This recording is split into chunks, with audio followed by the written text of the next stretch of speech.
Hello sir, ఎలా ఉన్నారు? చాలా బాగున్నానండి. మేము చాలా సంతోషంగా ఉన్నామండి. ఇన్నాళ్ళ ఎదురు చూపులు ఈరోజు ఫలించాయి. సో ఈరోజు అంటే ఇంకొన్ని రోజుల్లో. సో మీరెంత ఎదురు చూసారు ఈ మూమెంట్ కోసం, బాహుబలి 2 రిలీజ్ కోసం?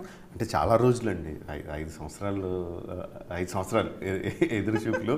అంటే ఎదురు చూపుల కన్నా పని చేస్తూ ఉన్నాం. ఈ క్రియేటివ్ వర్క్ ఒక ప్రాజెక్ట్ మీద ఎప్పుడు అయిపోద్ది అని ఎదురు చూస్తున్నాను. ఇంకా సినిమా రిలీజ్ వరకు కూడా కాదు. సో నిన్నటితో క్రియేటివ్ వర్క్ అంతా కంప్లీట్ అయిపోయింది. సో పెద్ద రిలీఫ్ అండి. ఇప్పుడు ready to release, only promotions అంతే అంతే అంతే. Oh my god. So actually మీతో పాటు మేము కూడా కష్టపడ్డామేమో అనే ఫీలింగ్ వచ్చింది అనమాట. అంటే but at the same time okay, let them do their best. పర్లేదు, ఒక సంవత్సరం లేట్ అయినా, ఒక 6 నెలలు లేట్ అయినా పర్లేదు, మాకు మంచి అవుట్పుట్ కావాలన్న ఫీలింగ్తో మేము కూడా అంతే ఇదిగా వెయిట్ చేసాం.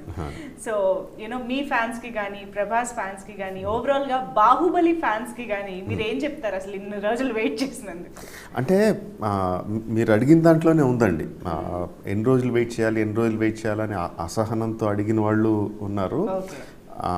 But most of the people ఏంటంటే ఫస్ట్ పార్ట్ ఎప్పుడైతే చూసారో, ఓకే వీళ్ళు చేసే అవుట్పుట్ మామూలు సినిమాల కన్నా చాలా ఎక్కువ ఉంటుంది, దానికి టైం పడుతుంది, మనం వీళ్ళు హరీ చేయాల్సిన అవసరం లేదు, ఎప్పుడు వాళ్ళు రెడీ అనుకుంటే అప్పుడు చేస్తారన్నది చాలా మందికి మైండ్ సెట్లో వచ్చేసిందండి. ఎక్కువ మందికి, మ్యాక్సిమం దానికి అలాగే ఉంది. సో నాకు కూడా చాలా మంది మెసేజ్లు అడిగే వాళ్ళ గురించి పట్టించుకోవద్దు, మీరు మాత్రం బెస్ట్ అవుట్పుట్ ఇవ్వండి, మేము ఎన్ని రోజులైనా వెయిట్ చేస్తామని అడిగేవాళ్ళు కూడా ఉన్నారు. ఈక్వల్గా అసహనంతో ఎవరైతే వెయిట్ చేస్తారో వాళ్ళతో ఈక్వల్గా అడిగేవాళ్ళు కూడా ఉన్నారు. So I think they know బాహుబలికి సంబంధించి ఎంత ఇన్ఫర్మేషన్ అయితే ఇవ్వాలో అంతా మేము ఇస్తూనే ఉన్నాం. ఎక్కడ విత్హెల్డ్ అంటే స్టోరీ పక్కన పెడితే మిగతా ఇన్ఫర్మేషన్ అంతా ఏం జరుగుతుంది, ఎలా జరుగుతుంది, ఎవరెంత కష్టపడుతున్నారు, ఎక్కడ పని జరుగుతుంది, అలాంటి ఇన్ఫర్మేషన్ తెలుస్తూనే ఉన్నాయి. కాబట్టి I think they have an idea. అవునవును. బట్ బాహుబలి అనేది మీరు స్టార్ట్ చేసి ఆ అనౌన్స్మెంట్ దగ్గర నుంచి అండ్ మీరు ఒక్కొక్క వర్కింగ్ స్టిల్ అంటే ఫస్ట్ పార్ట్ గురించి అంటున్నాను, వర్కింగ్ స్టిల్ నుంచి పోస్టర్ నుంచి అసలు అది అలా గ్రాడ్యువల్గా ఎక్స్పెక్టేషన్స్ ఎక్సైట్మెంట్ పెంచుతూ వచ్చింది. బట్ రిలీజ్ అయినప్పుడు ఎంత ఎక్సైటింగ్గా వెళ్ళామో అంత బాను అనిపించింది. బట్ సమ్హౌ చూసిన వాళ్ళు అందరూ బాగున్నారు, అందరూ అంత బాగానే అనిపించింది. రివ్యూస్కి వచ్చేటప్పటికి మాత్రం కొంచెం తేడాగా అనిపించింది. దీనికి మెయిన్ రీజన్ అప్పుడు మీరు ఎలా రియాక్ట్ అయ్యారు? అసలు రియాక్ట్ అవ్వడానికి మాకేమీ మైండ్ బ్లాంక్ అండి. రిలీజ్ అయ్యే టైంకి బోల్డ్ డబ్బులు పెట్టేసాం, బోల్డ్ అంత కష్టపడ్డాం, so much of money and energies were at stake. So అది రిలీజ్ అయ్యేసరికి కొంచెం నెగిటివ్ వచ్చేసరికి మొత్తం మైండ్ అంతా బ్లాంక్ అయిపోయింది. అంటే నెగిటివ్ రివ్యూస్ ఫస్ట్ టైం ఏం కాదండి, ఇంతకుముందు నెగిటివ్ రివ్యూస్ వచ్చినాయి. దట్ రివ్యూస్ మీద ప్రాబ్లం కాదు, but because of so much was at stake మొత్తం మైండ్ బ్లాంక్ అయింది. సార్ ఎవరన్నా బాగాలేదని చెప్పేవాళ్ళు ఉన్నారు, అద్భుతం, ఇది కళాఖండం, ఇది దీన్ని మించింది లేదని చెప్పిన వాళ్ళు ఉన్నారు.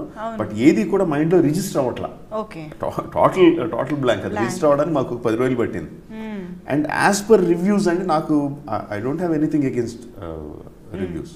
సో రివ్యూ అన్నది ఒక మనిషి అభిప్రాయం, అదేమి కలెక్టివ్గా ఒక 100 మంది కలిసి దీన్ని ఇలా చేసాం, దీన్ని ఆలోచించి దీన్ని ఇలాగ డైసెక్ట్ చేసి ఇది ఇలా చేసి ఇలా వంట వండి పెట్టామన్నది ఏం కాదు, అది ఒక మనిషి అభిప్రాయం అది. And each and every person is entitled for his own, తన మనసులో ఉన్నది రాసుకోవడానికి ఎవరికైనా అధికారం ఉంది. They will write it. So నా కన్సర్న్ అయినంత వరకు, as far as I'm concern, anyone can, నాకు రివ్యూస్ మీద అగేన్స్ట్గా ఉండదు. నాకు నెగిటివ్, నా సినిమాలకి బాహుబలికనే కాదండి, నా ఫస్ట్ సినిమా నుంచి నెగిటివ్ రివ్యూస్ వచ్చినాయి, పాజిటివ్ రివ్యూస్ వచ్చినాయి. పాజిటివ్ రివ్యూస్ రాసిన వాళ్ళు అందరూ మంచి వాళ్ళు, నెగిటివ్ రివ్యూస్ రాసిన వాళ్ళు అందరూ చెడ్డ వాళ్ళు, అంతే. Joking as a joke, but I will take it as one more opinion. నాకు మా రివ్యూస్ అని మామూలుగా జనాలు వచ్చి కూడా చెప్తా ఉంటారు కదా, ఫ్రెండ్స్, ఫ్యామిలీ, తెలియని వాళ్ళు, తెలిసిన సో మెనీ సోర్సెస్ వచ్చి చెప్తా ఉంటారు, సినిమా మీద అభిప్రాయం ఇస్తూ ఉంటారు. So for me reviews one more opinion, అంతే. బట్ అది కొంచెం ఎఫెక్ట్ చేసే ఛాన్సెస్ ఉంటాయి, ఎందుకంటే ఈ మధ్య కాలంలో చాలా మంది దాని మీద డిపెండ్ అవుతున్నారు. అది రివ్యూస్ మీద ఒక్కొక్కళ్ళ అభిప్రాయం ఒక్కొక్కళ్ళదండి. కొంతమంది ఇవ్వకూడదు అంటారు, కొంతమంది లేట్గా ఇవ్వాలంటారు. I don't think so. People have their right. Reviewers are not just reviewer అంటున్నాం అండి, anyone can express their opinion.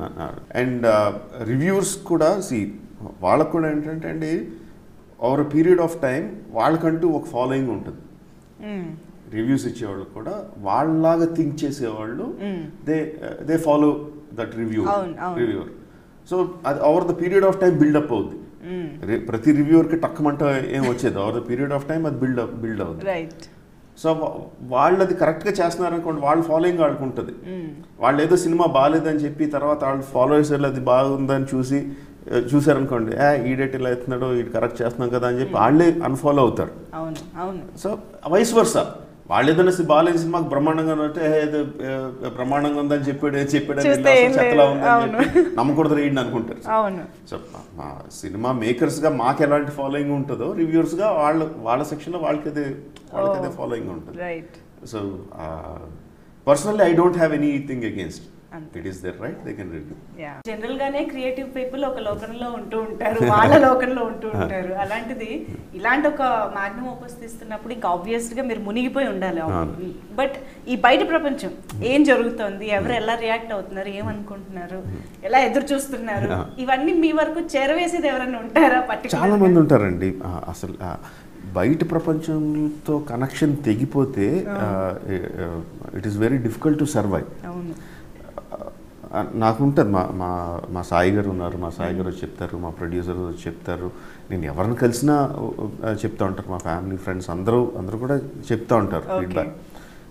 ఆ ఫీడ్బ్యాక్ తీసుకుంటా ఉంటాను. బట్ నేను వర్క్ చేసేటప్పుడు ఈ సీన్కి జనం ఎలా రియాక్ట్ అవుతారు, ఈ డైలాగ్ జనం ఎలా రియాక్ట్ అవుతారు, ఈ సాంగ్ జనం ఎలా రియాక్ట్ అవుతారు అని ప్రతి దానికి I don't work that way. కథ చేసుకునేటప్పుడే జనరల్గా జనాలకి ఈ టైప్ ఆఫ్ సీన్లు అయితే నాకు ఈ టైప్ ఆఫ్ సీన్లు నచ్చుతాయి, జనాలకి ఈ టైప్ ఆఫ్ సీన్లు అయితే నచ్చుతాయి, ఈ కైండ్ ఆఫ్ ఫార్మాట్ అయితే నచ్చుద్దని ఒక రఫ్ ఐడియా ఉంటుంది తప్ప, ఆ తర్వాత ప్రతిదీ తూకంలో వేసుకుని చూడండి. నాకు బాగా నచ్చాలి, నేను బాగా ఫీల్ అవ్వాలి. ఫీల్ అయితే ఇంకా ఆటోమేటిక్లీ ఇట్ ఈస్ దేర్. నాకు కొంత నచ్చి కొంత నచ్చలేదు అనుకోండి, దెన్ ఐ హ్యావ్ నాన్నగారు ఉన్నారు, పెద్దన్న ఉన్నాడు, రమ ఉంది, కార్తికేయ ఉన్నాడు, మా పిల్లలు ఉన్నారు, భైరవ సింహ వీళ్ళందరూ ఉన్నారు. సో వాళ్ళతో డిస్కషన్ పెడతాను, వాళ్ళని అడుగుతాను, వాళ్ళ అభిప్రాయం తీసుకుంటాను. చాలా ముందుకి అయ్యో వాయించేస్తారండి, ఏకిపారేస్తారు. అసలు ఏమి ఇంత కూడా వాళ్ళకి ఏదన్నా నచ్చలేదు అంటే లెఫ్ట్ అండ్ రైట్ ఏకేస్తారు, అసలు ఎక్కి తొక్కేస్తారు. అందులో ఏమీ ఇది ఉండదు. సో వాళ్ళ అభిప్రాయం తీసుకుంటాను. సో ఐ హ్యావ్ అంటే అందరూ కూడా చాలా జెన్యూన్గా చెప్తారు, వాళ్ళ సొంత అభిప్రాయాన్ని చాలా స్ట్రాంగ్గా చెప్తారు. బట్ వన్ థింగ్, మీరు తీసుకుంటారు కాబట్టి వాళ్ళు చెప్పగలుగుతున్నారు. ఆబ్వియస్గా ఎందుకంటే చెప్పినా తీసుకోగలిగే వాళ్ళు ఉండాలి కదా. అండ్ నేను ఎవరు చెప్పినా వింటానండి. మా యూనిట్లో ఎవరు చెప్పినా సరే వింటా. అది కరెక్టా కాదా, ఎందుకు చెప్తున్నారని ఒకసారి ఆలోచిస్తాను. నాకు నచ్చితే I don't hesitate to incorporate. నచ్చకపోతే మా ఫ్యామిలీ అందరూ చెప్పినా కూడా నాకు నచ్చింది తీసేయమంటే తీయనండి. నాకు నచ్చింది తీయమంటే అస్సలు తీయను. ఏదో చెప్తున్నారు కదా అని ఎంత చెప్పినా నాకు నచ్చితే మాత్రం అది ఉంటుంది. So main Baahubali Prabhas. So చాలామంది ఫ్యాన్సే కాదు, చాలామంది కూడా సర్ప్రైజ్ అయ్యారు. ఓ మై గాడ్, ఒక హీరో ఇంత పీక్ కెరియర్లో ఈ 5 years ఒక సినిమాకి స్పెండ్ చేయడం అంటే చాలామంది ఈవెన్ తనే ఒప్పుకుంటూ ఉంటారు కూడా, ఒకసారి I'm very lazy, very shy అని. ఎలా అలాంటి ఒక వ్యక్తిని తీసుకొచ్చి 5 years ఇలాంటి ఒక సినిమాని చేయగలిగారు? అంటే నిజంగా అపరిచితుడండి ప్రభాస్. అంటే సినిమా కోసం ఎంత కష్టపడతాడో, ఎంత పని చేస్తాడో, పర్సనల్ లైఫ్కి వచ్చేసరికి అంత బద్దకొస్తుంది అసలు బై హిజ్ ఓన్ అడ్మిషన్. అసలు అంటే ఒక చిన్న ఎగ్జాంపుల్ చెప్తాను. బాంబే ఎయిర్పోర్ట్లో మొన్న దీనికి వెళ్ళి వచ్చాం. ట్రైలర్ రిలీజ్ అయిన తర్వాత ప్రెస్ మీట్ అది అయిపోయింది. తను ముందు ఎయిర్పోర్ట్కి వచ్చేసాడు, మేము వెనకాల వచ్చాం. వెనకాల వచ్చాం. డార్లింగ్ ఎక్కడున్నా అని ఫోన్ చేస్తే ఎంటర్ అయిన తర్వాత అక్కడ లాంజ్ ఉంటుంది, అక్కడ అందులో ఉన్నానని చెప్తున్నాడు. మేము పైకి కిందకి తిరుగుతున్నాం. ఇన్నిసార్లు బాంబేలో వచ్చాం, అక్కడ ఒక లౌంజ్ ఉందని తెలియదు అసలు మాకు. సార్ తన అసిస్టెంట్ వచ్చి సార్ ఎక్కడ అంటే ఇక్కడ ఉన్నాడని చెప్పి లోపలికి వెళ్ళాం. లోపలికి వెళ్ళి లోపల ఉన్నాడు. మేము వెళ్ళేసరికి ఇంకా ఆల్మోస్ట్ టైం అయిపోతుంది, ½ అన్ అవర్కి ఫ్లైట్ బోర్డింగ్ టైం. అంటే ఫ్లైట్ బోర్డింగ్ శోభు గారు వచ్చి ప్రభాస్ టైం అయిపోతుంది, ఇంకా కూర్చుని టైం ఉందా వెళ్ళిపోదాం అని. నేను చెప్తాను గడ్డాలి, మీరు కష్టపడాలంటే రాజమౌళికి వెళ్ళాలండి, కంఫర్ట్ కావాలంటే నాతో రండి. ఎప్పుడు వెళ్ళాలని చెప్తాను, మీరు టెన్షన్ పెట్టుకోవద్దు, నాతో రండి కూర్చోండి అని చెప్పి కూర్చోబెట్టాడు. అరగంట 20 నిమిషాలు మాకు టైం అంటే ముందు వెళ్ళిపోవాలి కదా, అది మనకి అలవాటు అయింది. డోంట్ వరీ నాన్న మైహూనా, ఇంకో 10 నిమిషాలు ఉండదనగా ఇంకేది సెక్యూరిటీ చెక్ కూడా అవలా, లాంజ్లో బయట సెక్యూరిటీ చెక్ అక్కడ కూర్చోబెట్టాడు. మాట్లాడుతున్నాను, మాకేమో టెన్షన్ వస్తుంది. సో ఇంకో 10 నిమిషాలు ఉందనగా వచ్చి ఒక ఆఫీసర్ ఒక ఆవిడ వచ్చి ఆల్మోస్ట్ అందరూ వెళ్ళిపోయారు, సెక్యూరిటీ చెక్ అంతా అయిపోయింది, ఇంకో 15 మంది ఉన్నారు అంతే, మీరు రండి అని. 15 మంది ఉన్నారా? 5 ఉన్నప్పుడు చెప్పండి. బాబు నువ్వు 5 ఉన్నప్పుడు నువ్వు రా, నేను టెన్షన్ తట్టుకోలేను అని చెప్పి నేను వెళ్ళిపోయాను. నేను వెళ్ళిపోయి సెక్యూరిటీ చెక్ అయిన తర్వాత మళ్ళీ సెక్యూరిటీ చెక్ అయిపోయిన తర్వాత ఫ్లైట్ దగ్గర కొంచెం క్యూ ఉంటుంది కదా, ఆ క్యూలో ఉండి వెళ్ళిన తర్వాత వచ్చాడు. నేను చెప్పానా బయట క్యూ ఉంటుందని నాకు తెలుసు కదా, నన్ను ఫాలో అవ్వమంటే ఎందుకు ఫాలో అవ్వాలంటాడు. అంత రాయల్గాను అలాగే ఉంటాడు అసలు. And very very plain and open and simple at heart. So Baahubali లాంటి సినిమా తర్వాత ఈ బాహుబలిలో ఇన్వాల్వ్ అయిన ప్రతి ఒక్కరికి ఇంకో పెద్ద టాస్క్ ఛాలెంజ్ ఏంటంటే నెక్స్ట్ ప్రాజెక్ట్స్ ఏంటి అని. అండ్ మీకు ఇంకా next level of challenge. And ఈ మధ్య అయితే ఒక న్యూస్ చాలా హల్చల్ చేస్తుంది, మహాభారతం మోహన్ లాల్ గారు, ఏమిటి ఇదంతా? కాదంటే ఎంతవరకు నిజం? నేను రకరకాలు చెప్పింది, రకరకాల సందర్భాల్లో చెప్పింది, రకరకాలుగా ఎటు వెళ్ళిపోయింది. అది మహాభారతం చేయడం అనేది నా ఎయిమ్, నాకు చాలా ఇష్టం అని నేను చాలాసార్లు చెప్పాను. సో బాహుబలి తర్వాత మహాభారతం చేస్తున్నారని చెప్పి వచ్చింది. అది దాంట్లో ఎవరు యాక్ట్ చేస్తున్నారు? అమీర్ ఖాన్ యాక్ట్ చేస్తున్నారంట, షారుఖ్ ఖాన్ యాక్ట్ చేస్తున్నారంట, వీళ్ళు యాక్ట్ చేస్తున్నారంటే ఇష్టం వచ్చినట్టు ఎవరు మానన్నాడు చెప్పాడు, కాస్టింగ్ చేశారు. బాబులు తండ్రులు నేను మహాభారతం ఇప్పుడు తీయట్లేదు, నా లైఫ్ ఎయిమ్ అది, ఇంకో 10 సంవత్సరాలు పడుతుంది నాకు అది తీసి స్కిల్ రావడానికి, ఇప్పుడు కాదు అని చెప్పాను. బట్ వినరు కదండి, వాళ్ళకి ఏం నచ్చిందో అది రాసేస్తూ ఉంటారు. మొన్న ఏదో న్యూస్ వచ్చింది, మోహన్ లాల్ గారుతో ఎవరో యుఏఈ బేస్డ్ ఎవరైనా తీస్తున్నారంటే అదిగో మీ సినిమాని ఎవరో కాపీ కొట్టేస్తున్నారు, మీ ప్రాజెక్ట్ని ఎవరో కిడ్నాప్ చేసేస్తున్నారు, హైజాక్ చేస్తున్నారంటే మహాభారతం ఏమైనా నా ప్రాజెక్ట్? అది ప్రపంచంలో ఎవరైనా తీయచ్చు, ఎలాగైనా తీయచ్చు. ఒకళ్ళు తీసినంత మాత్రాన ఇంక అయిపోయింది, మళ్ళీ రెండోసారి తీయలేదు కాదు. అది ఒక మహాసముద్రం, అందులోంచి వాళ్ళు చెంబుడు నీళ్ళు తీసుకుంటున్నారు, నేను చెంబుడు నీళ్ళు తీసుకుంటాను, ఇంకొక 1,00,000 మంది 1,000,000 మంది 1,00,000 చెంబుల నీళ్ళు తీసుకోవచ్చు, అదేం తరిగేది కాదు అది. అండ్ మామూలుగా చూసుకున్నా అంటారు కదా, ఏ కథ అయినా మనకి రామాయణ మహాభారతాల నుంచే ఇన్స్పిరేషన్ అన్ని. So that is it. నేను మహాభారతం ఇమీడియట్గా చేయాలని ఆలోచన లేదు నాకు అసలు. ఫస్ట్ ఆఫ్ ఆల్ ఈ లోపల ఎవరో తీస్తున్నారంటే సంతోషం, ఇంకో 10 మంది 10 సార్లు తీసినా సరే నేను తీసేదానికి అది అడ్డేం కాదు. సో మీది మాత్రం the immediate next project Mahabharatam అసలు కాదు, 100% కాదు. ఓకే, ఏమవ్వచ్చు తెలీదండి అసలు. దాన్ని ఇప్పుడు బాహుబలి తప్ప ఇంకో సినిమా గురించి కానీ ఇంకొక విషయం గురించి కానీ ఆలోచించే మైండ్ సెట్ లేదు అసలు. మొన్నే చెప్తున్నాను, ఒకే ఒకటి ఏంటంటే విజువల్ ఎఫెక్ట్స్ ఎక్కువగా లేని సినిమా ఏదో, అసలు లేని సినిమా ఏదో సెలెక్ట్ చేసుకుంటానేమో అనిపిస్తుంది. అది సాధ్యమే అంటారా? ఎనీథింగ్ ఈజ్ పాసిబుల్ అంటే ఏమో ఒకసారి ఒక దానికి ఎడిక్షన్ లాగా, ఒక హ్యాంగ్ ఓవర్ లాగా కాదండి. Visual effects is a tool and ఒక పవర్ఫుల్ టూల్. మన మన సినిమా కథను బట్టి అది యూస్ చేసుకోవాలి తప్ప ఓకే ఇప్పుడు ఇది ఇందులో కొన్ని విజువల్ ఎఫెక్ట్స్ పెట్టేద్దామంటే అది వర్కౌట్ అవుతుంది అలాగే. అంటే మీ వరకు ఓకే, మా ఎక్స్పెక్టేషన్స్ మాకు ఉంటాయి కదా మరి. ఎవరి ఎక్స్పెక్టేషన్స్ అయినా సినిమా థియేటర్ వచ్చేవరకే అండి. మేము ఎంత ప్రమోషన్ చేసినా ఏం చేసినా మా పాస్ట్ హిస్టరీయో మా ట్రైలర్లో మా పోస్టర్లో వాట్ ఎవర్ మనం ఏం చేసినా ఈ ఇంటర్వ్యూలో రివ్యూలో ఏదైనా కూడా ఆడియన్స్ సినిమా థియేటర్కి వచ్చేవరకే ఉంటాయండి. సినిమా థియేటర్కి వచ్చిన తర్వాత ఇది రాజమౌళి సినిమా ఎవరన్నది ఉండదు. సినిమాలో ఉండిపోయి చూస్తారు. మళ్ళీ సినిమా అయిపోయిన తర్వాత ఆ డైరెక్టర్ బాగా తీసాడరా, హీరో బాగా చేసాడరా, అది తీసాడరా అని మాట్లాడుకుంటారు తప్ప హాల్లో కూర్చొని ప్రతి సీన్ ఇది పలానా డైరెక్టర్ చేసిన సినిమా అని ఎవరు చూడరండి. అలా చూడరు. మ్యూజిక్ అనే ఒక సెక్షన్ గురించి మాట్లాడకుండా అస్సలు కంప్లీట్గా ఉండదు మన ఇంటర్వ్యూ. ఎందుకంటే అది నెక్స్ట్ లెవెల్కి తీసుకువెళ్ళిందని ఈవెన్ ఫస్ట్ పార్ట్ ప్రూవ్ చేసింది, ట్రైలర్ ప్రూవ్ చేసింది. అండ్ ఇప్పుడు we're eagerly waiting. So audio ఎప్పటికప్పుడు ప్రతి పాట పెద్ద హిట్టే.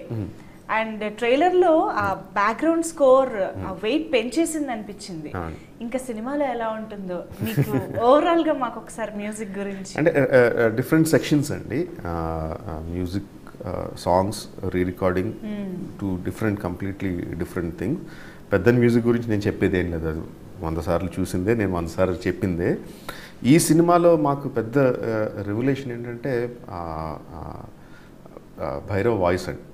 ఆఫ్కోర్స్ వాడి వాయిస్ మాకు తెలుసు, వాడు బాగా పాడతాడు, మిమిక్ చేయగలడు, రకరకాల వాయిస్లా పాడగలడు అని తెలుసు. ఆ దండాలయ ఎప్పుడు కూడా పెద్దని నాన్న నేను వెళ్ళి పాట పాడతానని అడగడు.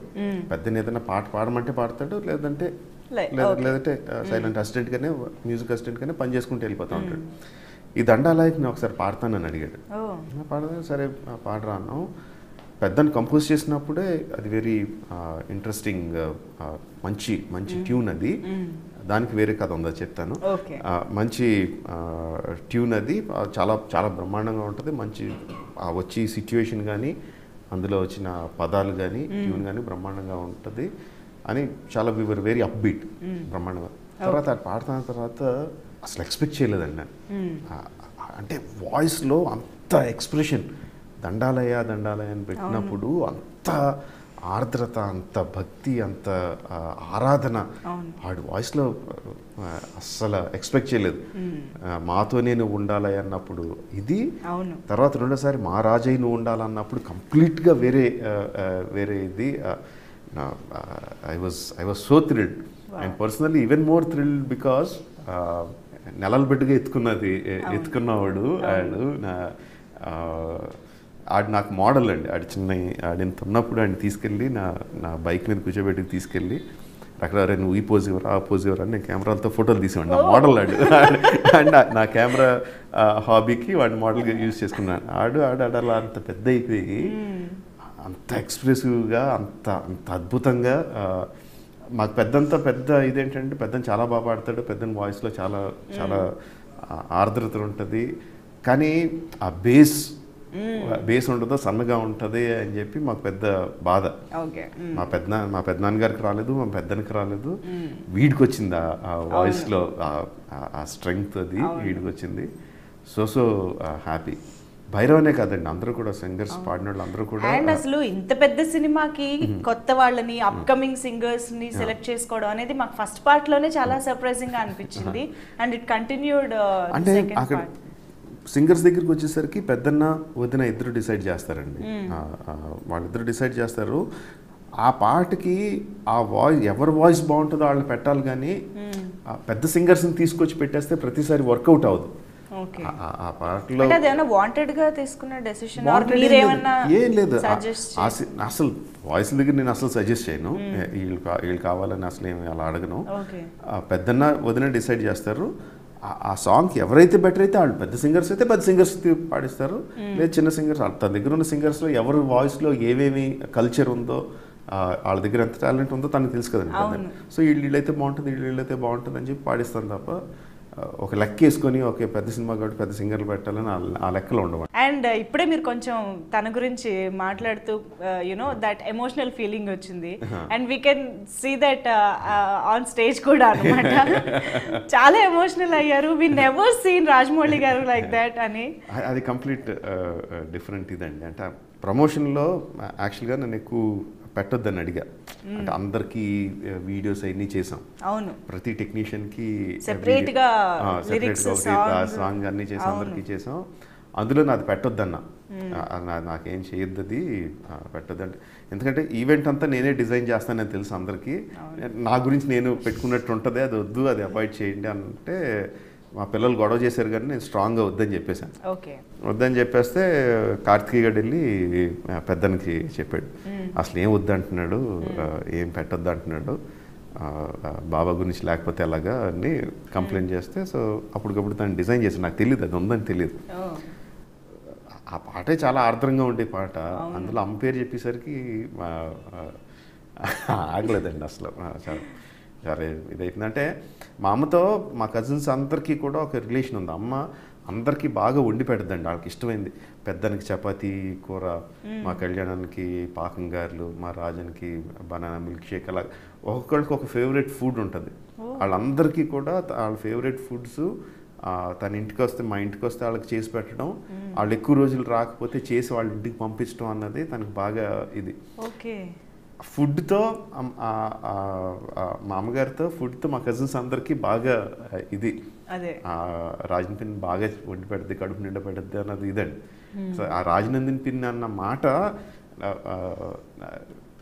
మా కజిన్స్ మధ్యలో నాకు అది బాగా ఎమోషనల్. సో మా పిన్నికి పుట్టినోడు అనేసరికి అసలు ఆగలేదు నాకు. తర్వాత ఇంకేముందో అక్కడ ఏమొచ్చిందో కూడా చూడలేదు నేను ఇంకా అసలు.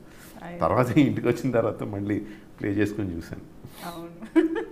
మీ డాటర్ ఎమోషనల్ దానికి అసలు మామూలుగా నువ్వు అంటేనే దానికి ఏడుపు వచ్చేస్తుంది, చాలా సెన్సిటివ్ అది. వాళ్ళ నాన్నమ్మ అంటే చాలా ఇష్టం, నేనంటే చాలా ఇష్టం, ఇద్దరంటే ఇష్టం. సో ఎవరికి అంటే మా ఫ్యామిలీలో ఎవరికి ఆగలేదండి. అంటే మీలో ఆ ఎమోషన్స్ ఉన్నాయి కాబట్టి కథలో కూడా అలాంటి మంచి ఎమోషన్స్ చూపించగలుగుతున్నారు. అలాగేం లేదండి, మన ఎమోషన్స్ ఎవరికన్నా ఎమోషన్స్ అమ్మ ఎవరికన్నా అమ్మాయి కదండి దాంట్లో. But it was a lovely moment మా అందరికి, అదొక మెమరీ అయిపోయింది. ఎనీవే, బాహుబలి చాలా కాలంగా ఎదురు చూస్తున్న సినిమా త్వరలో రిలీజ్ కాబోతుంది. ఇది కంక్లూజన్ చూడబోతున్నాం. ఇంకా పార్ట్ 3, పార్ట్ 4లు కూడా ఏవో వినిపిస్తున్నాయి. ఈ సినిమా దాంతో అదే అని మీరు డిక్లేర్ చేసేసారు కాబట్టి we're waiting to watch eagerly అనేది కూడా సరిపోదు. But thank you so much Rajamouli garu, ఇన్ని విశేషాలు మాతో పంచుకున్నందుకు. యాక్చువల్లీ బాహుబలి గురించి మాట్లాడాలంటే ఈ కాస్త టైం సరిపోదు, మీరు ఎన్నాళ్ళు చేశారో అంతసేపు మాట్లాడవచ్చు. సో ఇంకా చాలా చాలా విషయాలు ఉన్నాయి మాకు తెలుసు. ఐ థింక్ సినిమా చూసిన తర్వాత we get to know. Thank you so much anyways for being with us.